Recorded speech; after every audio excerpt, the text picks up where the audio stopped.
तो दिल्ली में बीजेपी के राष्ट्रीय सचिव ओम प्रकाश धनखड़ ने जनता टीवी से एक्सक्लूसिव बातचीत की है और इस दौरान उन्होंने कांग्रेस में बदलाव, आरएसएस के शताब्दी वर्ष के कार्यक्रम और इनेलो की रैली, केंद्रीय गृह मंत्री अमित शाह के हरियाणा दौरे समेत अन्य मसलों को लेकर एक्सक्लूसिव बातचीत की है। सुनिए।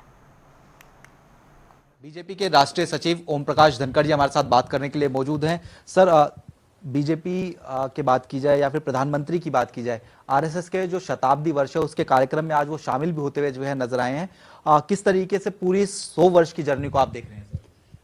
भारत सरकार के सांस्कृतिक मंत्रालय ने राष्ट्रीय सचिव संघ के 100 वर्ष पूरे होने पर आज एक डाक टिकट और एक सिक्का जारी किया है, जिसमें प्रधानमंत्री जी के कर कमलों से वो जारी हुआ और प्रधानमंत्री जी का बहुत शानदार उद्बोधन उस कार्यक्रम में हुआ है।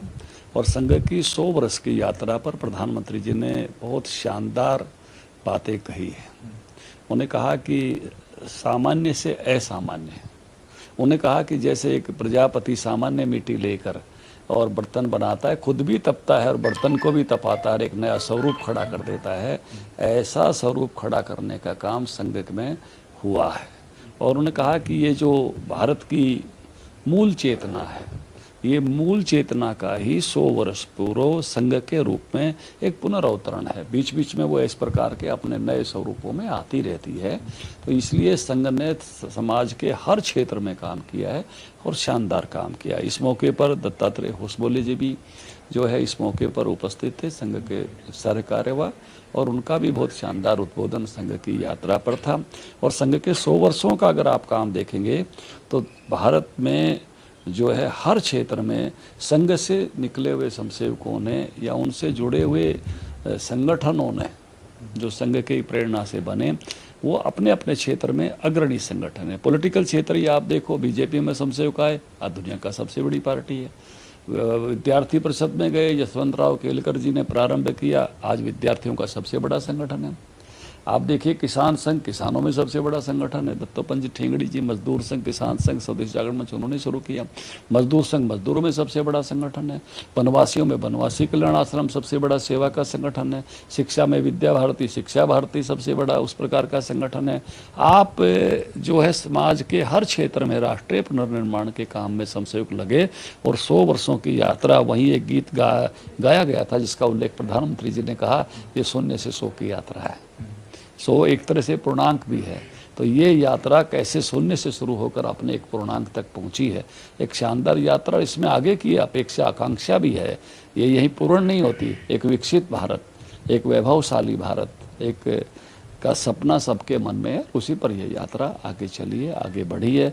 तो संघ का शताब्दी वर्ष पूरा देश मना रहा है और उस पर हमारे लिए गौरव की बात यह है, हम आभारी है प्रधानमंत्री जी ने कि उन्होंने उनकी पहल से और सांस्कृतिक मंत्रालय ने आज डाक टिकट और सिक्का जारी किया। सर, इसके अलावा अगर हम बात करें हरियाणा कांग्रेस में संगठनात्मक विस्तार जिस तरीके से देखने को मिलते नजर आया, प्रदेश अध्यक्ष बदल दिए गए, नेता विपक्ष एक बार फिर से जो है पूर्व मुख्यमंत्री भूपेंद्र सिंह हुड्डा को बनाया गया है और खासतौर पर इस बार जो रणनीति में बदलाव हुआ है, एससी की जगह जो अगर ओबीसी अध्यक्ष है वो बनाया गया है, अहिरवाल क्षेत्र को साधने की कोशिश कहीं ना कहीं।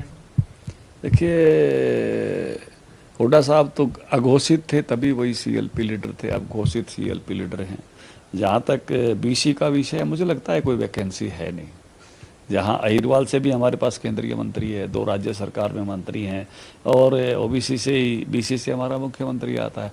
तो बीसी के लिए कोई, मुझे लगता नहीं कि कोई वैकेंसी उसके लिए कांग्रेस में कोई उसके कारण से कोई लाभ मिलने वाला है। और जिस प्रकार की अपेक्षा के साथ ही अपने पूर्व अध्यक्ष को लेकर आए थे, अब वो ना अपने कोई क्षेत्र में प्रभाव उत्पन्न कर पाए, ना अपने वर्ग में कोई प्रभाव उत्पन्न कर पाए, बल्कि कहीं ना कहीं एससी समाज दूर हटा। वो घटनाएं हमको याद हैं कि एससी समाज के बड़े नेताओं के ऊपर जब टिप्पणियां की गई तो उसी कारण से बल्कि कांग्रेस पार्टी ने अपना नुकसान किया।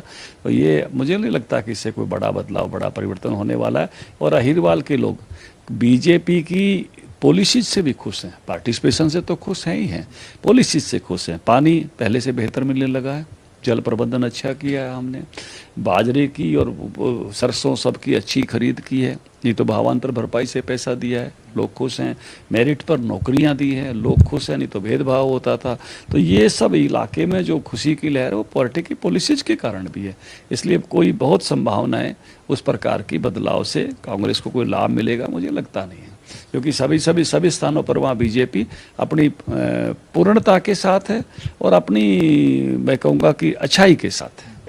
सर अगर हम बात करें इनेलो की, जिस तरीके से रोहतक में उन्होंने जो है रैली रखी, किस प्रकार का असर आप जो है राजनीति में देख रहे हैं? रोहतक के आसपास के क्षेत्र के संदर्भ में भी हम बात करें, खासतौर पर हम जानते हैं कि पूर्व मुख्यमंत्री भूपेंद्र सिंह हुड्डा का एक तरीके से गढ़ जो है कहा जा सकता है। देखिए, सिरसा के संदर्भ में बात कर लो ना, रैली तो कहीं भी अच्छा कर लेते हैं, संदर्भ अभी वहीं भी अच्छे नहीं है। ये तो केवल हर पार्टी अपने आप को मैं असली अपोजिशन हूँ, जो अपोजिशन में होते हैं वो बताने की कोशिशों में लगे रहते हैं। अभी बहुत दूर है सिरसा से चंडीगढ़, तो इसलिए कोई एक समय जैसे बहुत अच्छी और बड़ी पार्टी होती थी, अब सुकड़ी है और समय के साथ अभी बहुत परिश्रम या मेहनत की जरूरत पड़ेगी, बहुत जो है कि किस प्रकार से जगह बने बढ़े, लेकिन अपडेटेड होना पड़ेगा बहुत आज की पीढ़ी के हिसाब से।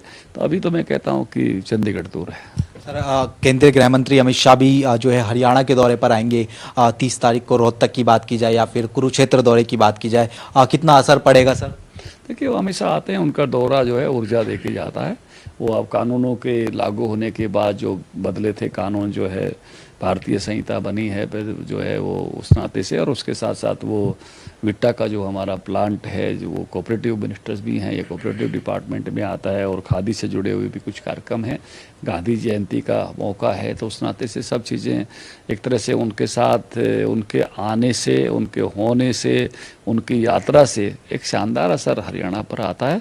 और इस यात्रा से भी हरियाणा की सरकार को, हरियाणा के लोगों को, हरियाणा के कार्यकर्ताओं को एक नई ऊर्जा मिलेगी। बहुत बहुत शुक्रिया। तो हमारे साथ में ओम प्रकाश धनखड़ जी थे, जनता टीवी से तमाम मसलों को लेकर खास बातचीत कर रहे थे। कैमरामैन दीपक के साथ स्पर्श शर्मा, जनता टीवी, दिल्ली।